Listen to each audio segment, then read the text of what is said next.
Heureuse de vous retrouver à ce rendez-vous de l'actualité sur TNTV International. Voici les titres.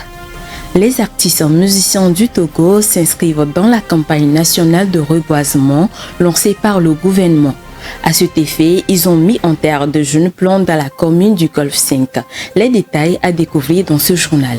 En Namibie, le gouvernement a décidé de vendre 40 crocodiles. Et pour cause, ces reptiles se font de plus en plus dangereux en attaquant les populations. Plus de précision dans un instant. Et puis, comment valoriser l'énergie solaire afin d'assurer une autonomie à l'Afrique? C'est l'objectif que les dirigeants africains se sont institués pour y arriver avec l'aide des partenaires internationaux. C'était les titres. Bienvenue.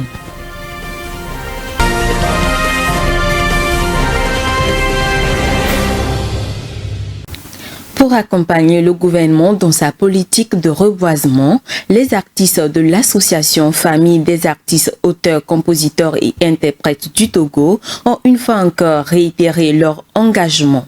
Ils ont mis en terre plusieurs types de plants samedi dernier dans la commune du Golfe 5. Plus de précisions dans ce commentaire de Rafitou Birikou. La diversité des organismes constitue un atout fondamental de la santé du milieu naturel. Pour enrichir cette diversité, les pouvoirs publics incitent toutes les catégories sociales à s'investir dans les opérations de reboisement. Les artistes réunis au sein de la famille des artistes, auteurs, compositeurs et interprètes du Togo, FACI, ne sont pas restés à l'écart du mouvement de reboisement. Ils ont voulu laisser leur marque en mettant en terre des jeunes plants. Sur les sites de la commune Golfe 5, tout au long des rails, ils ont planté plusieurs types d'arbres. On reconnaît au devant des artistes de renom comme King Vincent, Agboti Yao, Cécile Meba et bien d'autres. Ils contribuent ainsi à la réalisation du programme gouvernemental qui vise à planter 1 milliard d'arbres d'ici 2030. Quand on sait l'importance de l'arbre dans la vie et la santé des populations, on dira avec aisance que cette initiative est tout simplement salutaire. Abidjan, la capitale ivoirienne, abritera un colloque international du 5 au 7 juillet 2023. Ce colloque sera placé sur le thème « Ville verte, ville durable », comment promouvoir le développement durable en milieu urbain en Afrique. Il sera organisé par le réseau ivoirien des communicateurs pour le développement durable. Suivons ce commentaire d'Alessandra Adekombi pour les précisions. Le colloque international sur le développement durable sera jumelé avec le Festival des images environnementales pour le développement durable FIED. Il permettra d'expliquer le concept de ville durable, susciter des débats et ouvrir des perspectives d'action pour les acteurs en milieu urbain.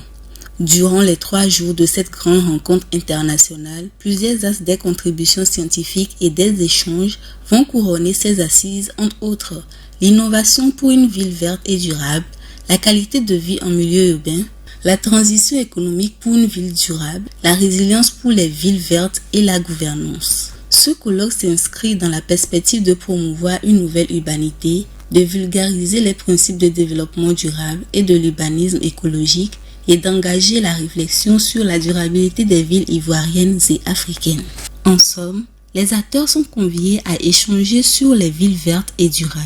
Au nombre des résultats attendus et indicateurs au thème du colloque, figure la notion de ville durable, une nouvelle urbanité est promue, les principes de développement durable et de l'urbanisme écologique sont vulgarisés, la réflexion sur la durabilité des villes ivoiriennes et africaines est engagée.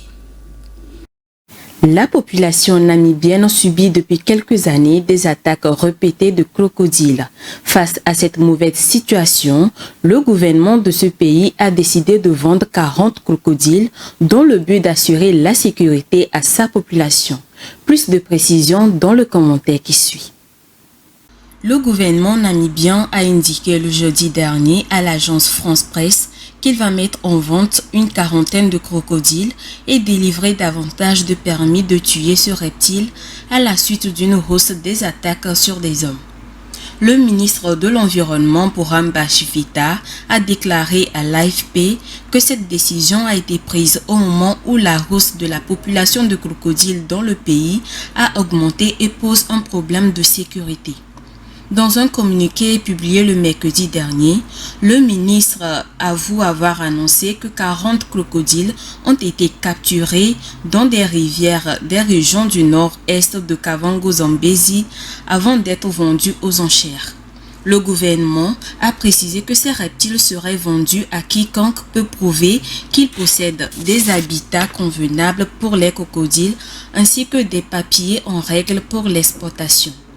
La décision se fonde sur une étude de la population de crocodiles conduite après une augmentation des attaques humaines. Depuis 2019, plus de 2,3 millions de dollars namibiens ont été versés par le ministère pour indemniser les familles affectées par les attaques de crocodiles.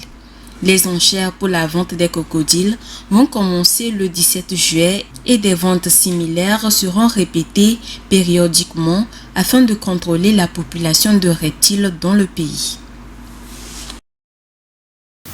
La 32e édition du sommet de l'élevage s'ouvrira du 3 au 6 octobre prochain à Clermont en France. Le thème de cette année est le mondial de l'élevage durable. Leader mondial incontesté du secteur bovin, le sommet de l'élevage affiche une nouvelle ambition en devenant un salon professionnel de la durabilité en élevage de ruminants. Alessandra Adécambier pour plus de précisions. Le sommet de l'élevage est une vitrine exceptionnelle du savoir-faire français en matière de production animale et de génétique et reste un rendez-vous incontournable pour les professionnels de l'agrofourniture et de l'ingénierie française et du reste du monde. Ce sommet est aussi une réponse pragmatique et engagée aux grands défis de l'agriculture de demain, le bien-être animal, l'agriculture biologique, la durabilité, la transition énergétique, le court-circuitage, l'installation et la transition. L'efficacité économique, l'utilité sociale et la légitimité environnementale constituent les trois piliers de cette rencontre de 4 jours dans la Grande Halle d'Auvergne. Plus de 105 000 visiteurs et 1550 exposants dont 150 animaux en province de Bretagne, Normandie, Pays de Loire, Nouvelle-Aquitaine, Occitanie, Auvergne-Rhône-Alpes, Bourgogne-Franche-Comté, Grand Est et Hauts-de-France sont attendus. Outre les expositions, le sommet sera marqué par les concours, les innovations techniques, les rencontres d'affaires, les animations professionnelles et les conférences. Le soleil, cet astre naturel, représente une source d'énergie intarissable. Pour optimiser son exploitation, l'Union africaine et plusieurs de ses partenaires mettent en place des mécanismes pour faire valoir l'énergie solaire afin d'assurer une autonomie énergétique à l'Afrique dans les années à venir. Vivas Amana pour les précisions.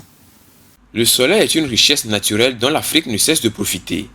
Un rapport de la Banque européenne d'investissement, de l'Alliance solaire internationale et de l'Union africaine présente également le potentiel de l'hydrogène vert.